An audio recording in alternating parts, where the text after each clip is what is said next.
Qualche giorno fa era stato l'arcivescovo di Agrigento, Monsignor Francesco Montenegro, a farsi fotografare con in mano un cartello con scritto "Solidarietà ai magistrati antimafia". Adesso il lenzuolo bianco è esposto da oggi su un balcone di Palazzo dei Giganti, sede del comune, sul quale capeggia la scritta "Agrigento e con i magistrati antimafia".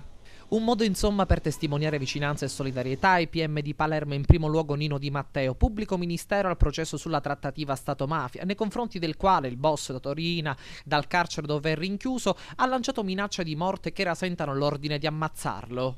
Dovrà fare la fine del tonno, ha confidato il boss al suo compagno di ora d'aria. L'iniziativa di oggi è firmata dall'associazione Terra Nostra contro le mafie, affacciatasi ad Agrigento da alcuni mesi e che è già all'attivo diverse iniziative.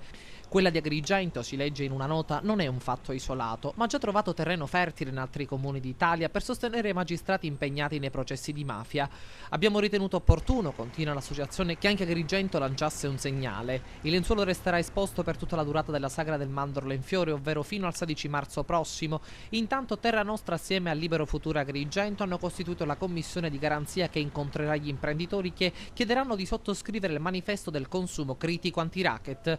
Ad Agrigento e provincia sono state raccolte circa 500 firme di consumatori e adesso le due associazioni sono impegnate nella realizzazione di una lista di imprese pizzo free che al più presto renderemo pubblica e fruibile. Il consumo critico si è già rivelato in Sicilia uno strumento efficace nel contrasto alle estorsioni ed in quelle città dove è stato realizzato ha dato dei risultati sorprendenti. Nessuno delle migliaia di imprenditori e commercianti aderenti al circuito ha ricevuto più intimidazioni e minacce.